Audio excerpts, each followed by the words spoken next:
ย้ำตลอดอยู่ ยังแพ้แต่บักลีเอาบักลีในบ้านนี่ไปนำ เขาบอก บักลีมันคอทองแดง คอทอง มัน แดง ใส่บาทนึงนี่มัน มีแต่เบาแหล่เลยคออ่อน กันคออ่อนบ่ไปนำก็ได้แถวจรวัน อ่าน ขนาดเลย บ่พ่อใหญ่สิบ่ลงวัดบ่จังหน่อยนี่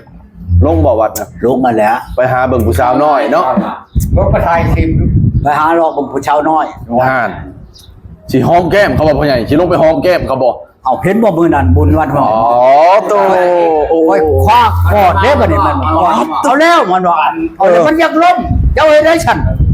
เจ้าจะบ่ว่าเฮ็ดกับข่อยวันนี้วะแต่เฮามันแล้วคุมเขากอดเขานะบ่ผิดเด้อมันหลายคนเนาะ โอ้ เขาว่าเขาอยากล้มเขากอดปรับเลยได้บัดนี้มันก็เรียกว่าเอาไปยังมันว่าเอาข่อยอยากล้ม บ่พ่อใหญ่ ขออนุญาต จะ เด้ ล้ อ มแล้วกอดปรับในห้องแก้มปุ๊บแล้วบ่นี่น่ะบ่ เอาแนวนั้นแล้วมันยัง อ๋อฮิลึกนี่พ่อใหญ่เห็นเนาะ บ่ให้ได้เฮาเฮ็ดอันนั้นได้เพราะว่า บ่พ่อใหญ่แบบเขาบ่น้อมแบบเขาบ่เลยเฮ็ดนี่สิได้บ่แม่ จักแหละนี่ เอาเห็นคนงามไปแล้วก็ ข่อยบ่ฮับได้คือหมู่เจ้าข่อยฮับเอาเองข่อย ไปทำไมเสียป่ะ อ๋อ เป็นวานป่ะ เห็นบอกคอยดมแก้มดม แสดงว่าทีมงานเฮ็ดบ่ได้เนาะ กอดคอดมแก้มไผบ่ทำเฮานะเชียวเรื่องอันนี้ เขาบ่ให้อยู่เป็น บ่ได้หายได้หัว หัวเฉย หัวเฉย ว้า นั่นแหละ จะพ่อได้นอนไป หาเป็นจุกพ่อ พ่อบ่โอ้ยพ่อก็บ่ได้ดอกเขาหายลูกบางเทื่อเขาใหม่หัวจำ เอาเลย คันนี้ จะระบบ เขา เอา ใหม่ ไปเลยเงินบ่มี เอาแบบนี้ปัญญาเนาะ กำลัง เรื่อง เลย เว้าจักก่อนแม่นบ่กันเขาอยู่ไกลเฮาบ่จับ คนสำนี ยับมาได้ติ เขาเขาจ้างอะไรของทางไร่ทางนอก มันพวกเขาคอยในเมืองผ้าได้เฮาอ่ะ เออ ยันมันบาดเจ้านั่น เออ อ่าน เพราะเพียงนะเขาดมจะซื้อกับมันไม่โกรธจ้ะ พี่บายเขานั่น ว้าว จับแน่มันยิ่งคิดเป็นบายรถนี่เขาให้ได้เชียว ต้องมีเหลี่ยมได้เนาะ นี่เรียกไม่ได้ เพราะว่าไงเฮ็ดตึกติเมาข้างในบ่ เอาไปคือเมาแล้วเช่ไปแล้ว เชไปเชมาบ่พ่อใหญ่ โอ้ยังบอก เขาให้ได้คนเมา อยากจะปรับมันกับพิษเขาแล้วเนาะ โลดมันก็บ่ได้เลย พอฉันโยเขาเตะเจ้าอีกหรือบ่ไม่ยิ่งนั่นไหน คันเมาแล้ว จับ เป็นยังเนาะ เขาเตะจับเป็นเขาบอกเตะเขาบอกให้ ก็แล้วไปเฮ็ดแบบบ่มีพิธีดีโห โอ้ธรรม บาง ดา ทีก็คือจะบอกกับบ่ผิดแท้ เพียงจังหวัดโจเจ้าบ่เอาผู้ชาวเมื่อนำมาเนี่ยเต็งชีให้มันได้ให้เมื่อนำตัวได้ก็บ่ได้ให้มึงตีเตะกูโดดก็ได้มานี่ อ๋อตกบอลนะ หับประกันได้เส้นไหนก็ดีเมื่อแล้วพ่อแม่เขาว่าผู้นั้นอยู่บ้านนั้นบ้านนั้นเขาต้องเว้าได้แม่นบ่เลยเขานำได้บัดนี้ได้นำหัวหมูเจ้าได้บัดนี้เมื่อฮอดแล้วเขาก็ว่าด้วยที่นั้นเจ้าก็เอาลูกเอาเมียมาแล้วก็เมื่อตำใต้ไว้ช้าเขาอ่ะอยู่บ้านพุ่นแล้วมีนั่นมีนี่เขาก็บอกแล้วบัดนี้เขาเท่านั้นเท่านี้แล้วบัดนี้ ธรรมดา เจ้าบ่หลับบ่ได้ไดตัวนั้นตัวนี้แห้งหนักได้เชียวตัวมันไปน้ำก่อนนี่หนักได้โยกหนักแล้วสมมุติว่ามันบ่แม่นมันปรุงเนาะ ทั้งได้หนักถูก ฮะ ทั้งผู้ชายบ่ ทางไหนก็ได้สิเอาให้หมอนี่มานี่นะ เอาสิหาเมีย ถ้า ให้ มันหับได้ ตู่มีบ่พ่อใหญ่ ถ้า ก็ บ่หับบ่ได้บ่คันไหนหับว่าให้เฮาเป็นโทษบ่ได้เป็นได้เขาสิว่า100 ล้าน200 ล้านหรือว่า50 ล้านตัวหับเอาเองตัวใดหักให้เมื่อนี่เฮาให้เมื่อ บ่พ่อใหญ่ก่อน ฮะ สิหาเมียให้ตู่มีบ่ เออ อ๋อต้องหาเมียให้ ถ้าว่ามันสิหับได้มันบ่หับเฮาบ่หับ เนาะ มันจะเสียเปรียบเขาเฮ็ดให้มันนี่ที่ว่าเพียงนี่น้ามานำกันละคืนนี่บ้านพังเฮงนี่ พ่อใหญ่มีสิเอาลีบ่เมียนั่นน่ะเอาบ่เมียนะ ปัญหาให้ได้ อาจักแลนี่หมอนี่ก็ เพิ่นหาให้เลย ใจบ่เต็มร้อยเลย ผู้หญิงเขาให้แต่งได้ผู้หญิง ก้อนเนาะคนนั้นว่า ต้องก่อนคือเขาเอาแล้วก่อนบ่นะ อันสิฮับโลดเขาว่าจักว่าคนน่ะว่าคนแบบใด นะ อืม ไปแหละ เนาะตู่เนาะ เต็งสิเอามาแหละตัวถามกันจะก่อนจะเอามันเมื่อ จะได้จะได้อยู่ เห็นบ่จะได้แหละเต็งสิเอามันเอามานั่งนำตัวได้ให้ตัวถามจะก่อนเจ้าอยู่บ้านใดเจ้ามีพ่อมีแม่บ่เจ้ามีไห้มีนาบ่เจ้าสิเมื่อบ่นำข่อย โอ้ ข่อยจะได้เจ้าให้ตัวเว้าจังซี่โลดมุมมึงของมันอีก บ่งงมึงอีกอ๋อตัวพ่อใหญ่ เอาแล้วถ้ามึงจริงใจนั่น ให้งมมึงอีกเบิ่ง คำบ่ได้ก็บอกบ่แลนำ ถ้าว่ามันเมื่อมาแล้วเอาหมอนั้นเนี่ยเฮ็ดให้มันมานำข่อยนี่บ่ได้ได้นั่นน่ะเอาบ่ให้หัวกันตัวว่าจะกูจักซะก่อนเฮาสิให้ตัวทำซะก่อนมื้อนี้น่ะเนื้อในของมันน่ะ ให้เบิ่งทั่วทีบเราให้เบิ่งมันละบ่ เออ ไอ้จะพัดเบิ่ง กระเตงยังได้นะ บ่พ่อใหญ่ ให้มันอัด พ่อใหญ่ หีบเนี่ย งมไปพ่อปลาดุกเฉดอะไรมันจะประกัดมือวะ รักแล้วกันเงียงมันปักกัดจะเป็นแล้วเนาะตัวเจ็บ วะ เต็งเต็งบอกเท่านั้นกระเตงนี่ให้แม่มันใช่หีบเนี่ย ว้าก ระเตงยังได้นะกระเตงหมักได้มันจักเมียละมากลางเว้นน่ะมานำเตงบ่ว่ากลางคืนได้มากลางเว้นนี่ได้ชอบรถถีบเตงมานี่ตะกี้เตงมันไม่รถถีบ ตอนรถติด รถถีบตะกี้น่ะยังชอบมาร ถติดเป็นลูกโปโซ จะเป็นลูกจักคือโมเนี่ยโอ้โห หลายปีขึ้นหลังบ่พ่อใหญ่ มันปิวเที่ยวเอ้ย บ่พ่อใหญ่ บ่ได้ว่าหลายเลยนี่แม่เขานี่ลูกเรานี่มากลางเว้นได้นำเฮา อ๋อ เอายังได้ฮอด8คนพุ่นไปแต่งไปแปลงไหนบ่แม่นว่ามาจนได้บักโลนี่ผู้หนึงนี่ ลูกกกในบักโลนี่จนได้ไปแต่งได้แม่เขาบอกป้อนไว้ โอ้ เขาว่าแจ้งได้นี่ได้นี่บ้านนุ่นหมองบ่แม่นว่านั้นได้บักลูกกกในบักโลนี่จังได้ไปแต่งมันแม่มันนี่ได้ โอ้ อันผัวอี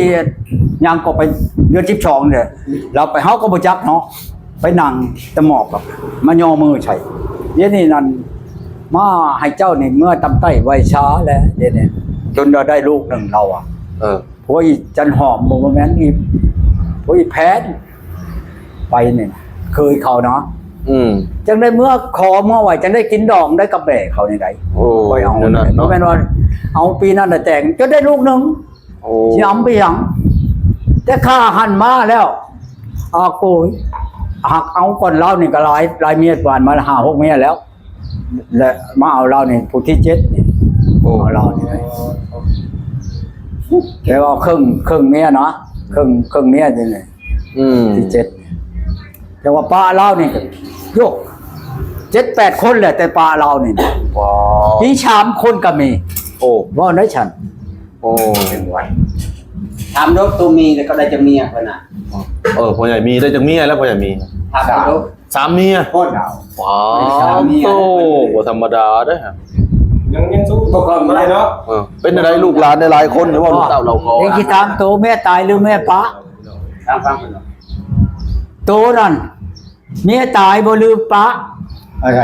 เมียโตนั่นโตตับโตป้าบ่ลืมว่าเมียโตตาย เขาป่า เขาป้าโตเฉพาะจะไปเที่ยวกันก็กูเขาป้า เขาป่า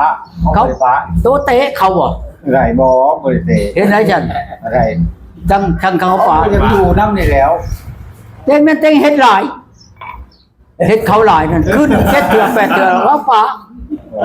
บ่แม่นว่าเต็งคือบ่ได้คุยนั่นนี่ ไม่ได้ว่า บัดเมื่อน่ะชงขะร้องเต็งว่า ผมไม่ได้ว่าสิทาที่นี่โบยเขาดอก เต็งก็บ่ได้ข่าวบ่ได้ตี คันว่ากันเลยครับเราอยู่ ก็เว้า บนปัตนี่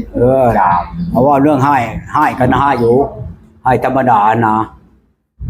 จังที่กันนะให้กันนะให้อยู่บ่ได้ข่าบ่ได้ตีนั่นน่ะ ลูก กะตีตัวอื่นเขาให้เต็งตีตัวอื่นแล้วมันจะมือน่ะ 3แล้วผมก็ได้4 ตีตัวอื่นวะตุ ตีพี่จังพ่อใหญ่ตีตัวอื่น ก็ได้คนนึงเขาคนนี้ครับ โอ้เต็งนำหลายนั่นแหละเมียกกนี่6คนโลด ว้าวตัว เมียผู้ที่1น้อง อีลึกลีน้อ ป้าง ผู้นั้นไปเอาผู้ที่2ได้2ป้าผู้นั้นไปเอาอีกผู้ที่3ได้3 อ๋อตัว ของวอนี่ ป้าผู้นั้นอีกไปเอาผู้ที่4 อ่า ได้ผู้หนึ่งป้าผู้นั้นไปเอาผู้ที่5นี่แม่เขานี่ได้8คนเอาได้เบิ่งนี่คือบ่งานแล้วเต็งน่ะบ่แม่นน้อยเลยอยู่นำกันฮอดชาว30ปีก็ป้ากันก็มี โอ้ คือแม่เขานี่ก็บ่ได้ป้าในมือเนาะก็แจ้งเลยมันเขากินยาเช็ดติดสิอำไปอย่างเว้าโลดแหละมาไล่ฆ่าไล่ตีกันหมอนี่กับน้องมันหั่นกับหลานนั้นบักแบกนั่นบ่ต้านแม่น่ะตายจะพ้นข่อยน่ะ โอ้ เงามันที่มันไล่ข่าวมันไล่พันคอกไป ให้กินยาน่ะ เอาก็รู้กันแล้วกินกันเฮากินนี่มันสิไปไล่ข่าวเขาไล่ข่าว นี่ว่าปัญญากินใช่ดอก ขอโทษ เออ จังว่าไปขังอยู่พนันเชียร์18ล้านถามเลยนี่ลูกนั่งอยู่นำกันเชียร์ให้เขาจองคนน่ะที่ตายแล้วไอ้ยังออกมันออกมาจำเป็นกับฉุบมันว่าอีกแต่มันบ่ทันได้เข้าตะกี้น่ะเอากู ซัมซุงให้เล็กกล้าบ่พ่อใหญ่บ่นั่นน่ะบ่ ฉุบไว้มันกล้ารอบอย่าง เก่งกูเก่าเนาะ แม่นั้นพักกินแย่งเพียงกาขานี่ไปดิ้นอยู่ในหันนั่นจุด8อันจะใครเอาออกมานะเอาออกแล้วมันไล่ข่าไล่พัดเอาเห็นต้านเอา จังว่าขอปะขอเลิกกันกับเฮานั่นเฮาก็ปะ นั่น เนี่ย เนาะ แทงลูกบ่แม่นเฮาไปฆ่าได้เฮาไปดัดช่างให้มันเป็นคนฮู้ผู้ดี อยู่ชูนพุ่นบ่ให้ดัดบ่หยังเอาไปโลดได้มาเอาเมียอยู่บ้านกูแก่น่ะคือว่าเจียง่อยเขาจักโตแหละ ก็เลยปากันย้อนสาเหตุตัวนั้นเนาะพ่อใหญ่เนาะ โอ้ ปะครับปะอันนั้นเลยลูกว่าบ่ให้เล่าพื้นบ่ให้เล่าเนี่ยเด้มันเป็นเฮาเล่าบ่แม่นอันนั้นเฮาเว้าโลดเขาเฮ็ดกับเฮาสินั่นเพียงอีกกันบ่เฮ็ดหยังเฮาก็บ่ได้เว้าหยังดอกไทยกับบ้านเด้เฮาบ่ได้เฮ็ดกับเฮาบ่เห็นว่าเขานี่เว้าเฮ็ดคือบ่เป็นพ่อนี่โอ้ตัวอยากก็กินกว่ากินเองตัวสิไปให้เพียงเฮานี่ดิมันเฮาบ่สิเว้าหยังกับมันนี่แต่งฮอดเมียให้พอดีมันแม่นบ่ได้ไปเว้าเพียงมันก็หลายคนอยู่อันลูกน่ะก็บ่ได้เว้ากับเขาเด้นอกอันเขานั่นอันชุมจะฆ่าอย่างพันเฮาก็เว้าแล้วแม่นบ่ได้อันนอกคันละเขาสิเว้าหยังกับเฮาคือชุมมันยิงก็ชี้5คนบุญคนลูก8คนแม่นบ่เอาบ่ได้เว้าแต่ผู้อื่นเว้าแต่ผู้อื่นเนี่ยฆ่าเฮาหั่นน่ะเฮ็ดเพียงพ่อเลี้ยงกับพ่อนี่เลี้ยงจนว่าเอาจนได้เมียบัดมาจะฆ่าช้ำอีกยกบ่ได้เด้อเฮา เรื่องอดีตเนาะพ่อใหญ่เนาะอย่ามันพ่อใหญ่หาผู้ใหม่อีกพ่อใหญ่เนาะ เอาก็หาบ่ไม่นะเอาก็ว่าสิปาก็บ่ได้พาเบ่นี่คือว่านี่นี่มาแต่พุทธกรุงเทพก็ไปเลยหาพ่อผู้เฮาบ่ปามันก็บ่ปาเฮาแม่นแล้วว่ะเรื่องลูกก็บ่แม่นว่ามันสิปาเฮาเบิดคนดอกอย่ามันผู้บันดีเฮาก็เอาเบิ่งไปหั่นแหละ บ่พ่อใหญ่บัดนี้เป้าหมายพ่อใหญ่ครับเมียสิเอาทางใดพ่อใหญ่บัดสิเป็นเมียหรือบาดเนี่ย ข่อยยังบ่จักเด้อ ยังบ่จักบ่ ฮักว่าบาดนี้นั่นข่อยสิเอาชุดท้าย สุดท้ายอีกแล้วบ่บัดนี้ ชุดท้ายได้บัดนี้ อ๋อ มาแล้วเด้อนี่ข่อยสิว่าชุดท้ายนี่มาแล้วข่อยสิเว้านำลูกข่อยลูกผู้ที่มันยังคือนี่แหละเนี่ยแล้วดีนี่นั่นหน้านี่ข่อยสิแป้งให้ลูกนี่ส่วนหนึ่งเนี่ยให้ลูก โอ้ ส่วนหนึ่งเลยข่อยสิให้เมียผู้มานำข่อยบัดนี้ได้ โอ้ เช่นในโลดตายกับข้าวเน่ากับคาได้ ความหนักคนหนึ่งหรือเปล่า ถ้าเป็นว่าโอ้ยบ่คักบ่แน่ละข่อยอยากเมื่อละขายหน้านี่ข่อยบ่ได้ให้ขายได้ โอ้ ถ้าว่าอยู่น้ำข่อย พ่อใหญ่สมมุติเขามานี่เฮ็ดสินสมศักดิ์นั่นน่ะบ่พ่อใหญ่นำมีสื่อ บ่ พ่อใหญ่ เป็นชิ้นน้ำช่างได้แปลว่าเฮามูลเฮาเช่นให้เขา โอ้ ถ้าว่าอยู่น้ำเฮาหนา เส้นให้เขาเลยเขาขายได้พ่อใหญ่เจ้าเส้นให้เขาได้ บ่ได้แล้วบ่เป็นเช่นให้ขายได้เช่นให้เบิ่งข่อยได้ บ่ ถ้า เส้น เบิดอายุข่อย เส้นแต่เป็นสื่อเขาแหละเนาะมีโอกาสขายได้เนาะ โอ้เว้านั่นข่อยก็สิบ่เช่นให้อีกแล้วมันสิค่าน้ำเจ้าแล้วจิเป็นเมียน่ะ นั่นแหล้วพ่อใหญ่ เส้นลายเสือเราค้านเราเป็น แม่นแล้วเส้น ส่วนหนึ่งนี่บ่แม่นว่าข่อยเช่นให้ขายก็บอกแม่นบอก เอา เรื่องหน้านี่ข่อยเช่นให้เจ้าบ่แม่นเช่นให้เจ้าขาย เช่นให้เจ้าเบิ่งข่อยเจ็บเป็นเอ็นอุ่นแม่นบอกถ้าข่อยชินลมหายใจข่อยได้อันลูกกับเจ้านี่คนหนึงแม่นบอกลูกหันเป็นผู้ถูกนอแท้แน่ของข่อย เธอบ่ได้ลูกด้วยจ้ะ บ่ได้ลูกเจ้าเบิ่งส่วนหนึงข่อยให้ลูกข่อยลูกข่อยได้แล้วนั่นลูกเมียเก่าข่อยนั่นส่วนหนึงให้เจ้าเพื่อนฉันลานแป้นนี่มอบให้เจ้า ถ้าว่าข่อยชินลมหายใจ ถ้าเจ้าชินลมหายใจแล้วน่ะข่อยเอาใหม่อีก อ๋อเอาใหม่บ่พ่อใหญ่ เอาแล้ว สิบ่เป็น เจ้าจะได้ใหม่เจ้าก็เอาแล้วแต่เจ้ามันก็บ่ฮะแม่นบ่เชียว ดู คือทีนี้แล้วเมียป้าโตไปแหละโตก็ยังหาใหม่เดี๋ยวว่าโตบ่หา ยังหาใหม่อยู่บ่ตูมีเดี๋ยวนี้ฮะอ๋อยังบ่พอบ่ มันก็ยังหาใหม่ แต่หมอพายก็ยังหาใหม่อยู่สิเอาอันชาวนางมือนี่ เอาเลย เว้นแล้วว่ะล้านตัวฉันแล้ว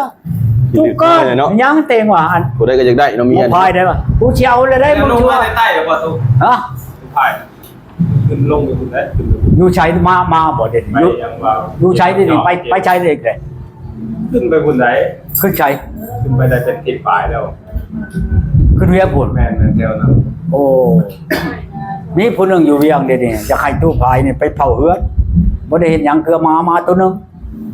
นี่นานน่ะเผาเฮือนมาเช่ามาแล้วปัดแพ้วานแล้วพอไปได้ไปแม่เสี่ยวมึงเดือนหนึง5 ล้าน อยู่ชัยบอก อยู่เวียงกูสิโทรให้เขา อยู่อย่าง พากเงินมาแล้วให้มึงจ้างรถขึ้นไปกันมึงสิไป ไปแบบได้พ่อใหญ่นั่นนะ ไปเผาเฮือนเขา เอาเรื่องที่โอ้ ผู้เจ้าเขาอยู่เมืองนอกคนใด แล้วก็คือบ่คันเด้ อ้าวเฮ็ดเพียง